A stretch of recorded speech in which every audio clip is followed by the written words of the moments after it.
Good afternoon, and thank you all for thank you all for being here today.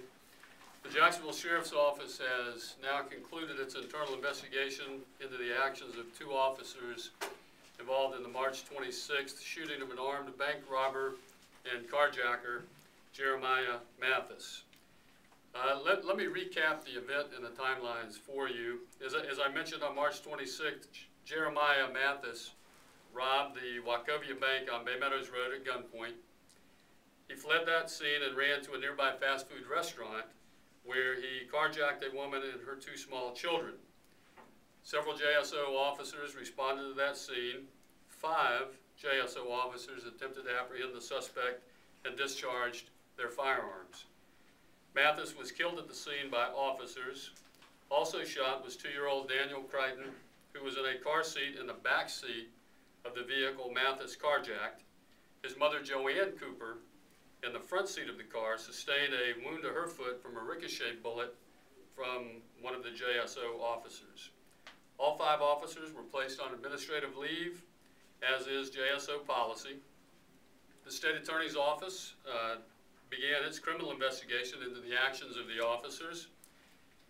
And in June, the State Attorney's Office cleared all 5 officers of any criminal wrongdoing and found no criminal intent on the part of the officers.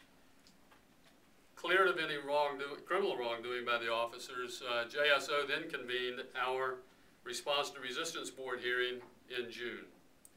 That hearing concluded that Lieutenant Jesse York, Officer Jason Lederman, and Officer Richard Santoro acted within policy and guidelines.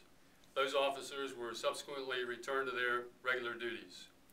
At the same hearing, the RTR board recommended the actions of the other 2 officers, Ryan Black and Darius Griffith, to Internal Affairs to be investigated.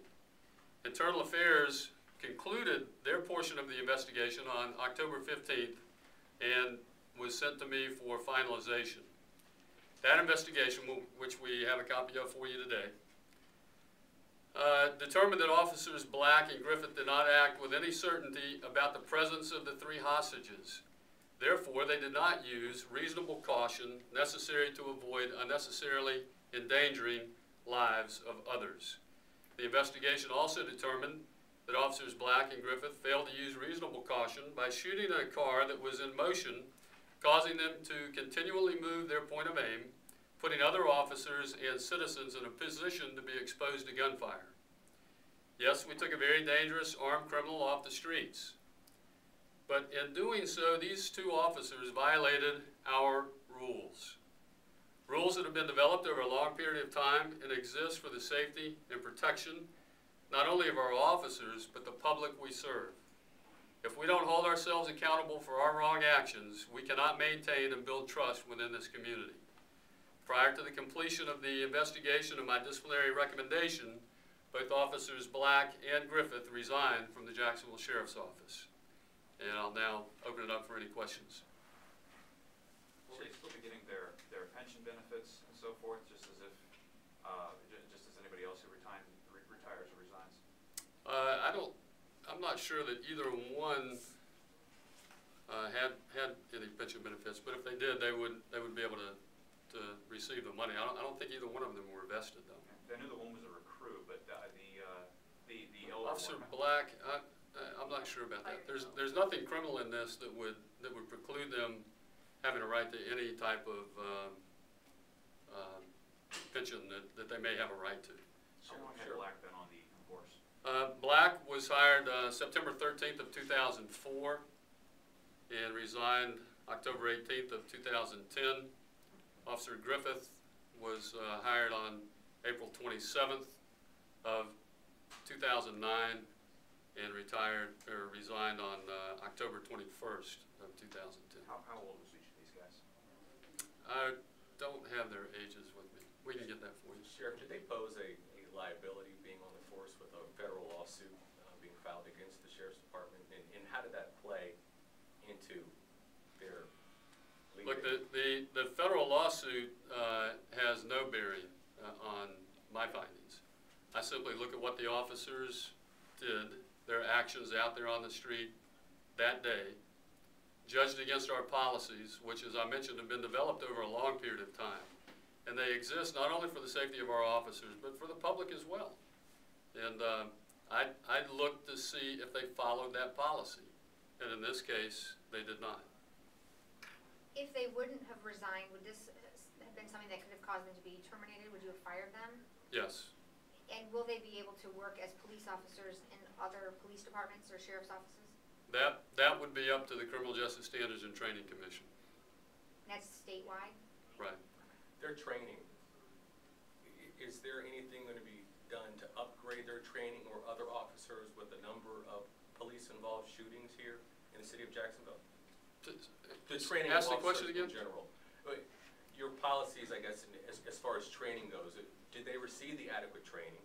And will there be any changes in training policies as far as officers responding, to using deadly force or not? There have been a number of police-involved shootings in the city. Actually, our police-involved shootings are down dramatically, as you know. But no, there are no changes. However, through the RTR board, we constantly review training issues with every one of these situations. And that's why I say that policy is developed over a long period of time.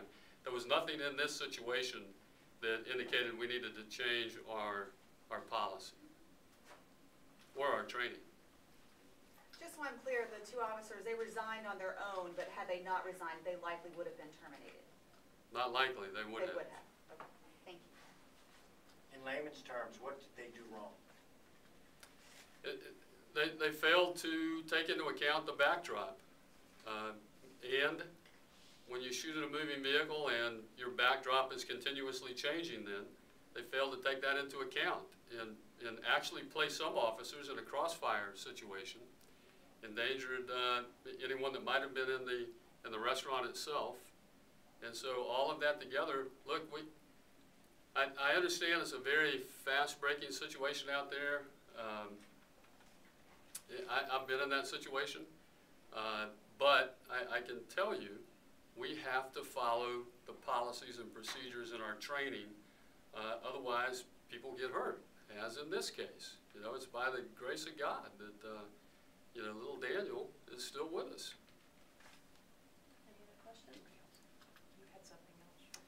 Yeah, but before we close, I want to say our prayers and condolences go out to the family and friends of Annalisa Gobatten.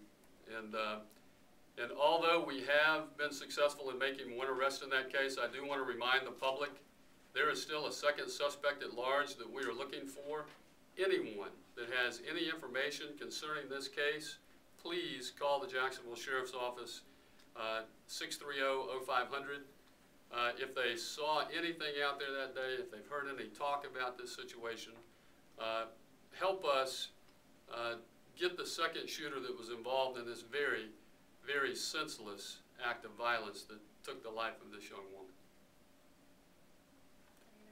All right. Thank you all.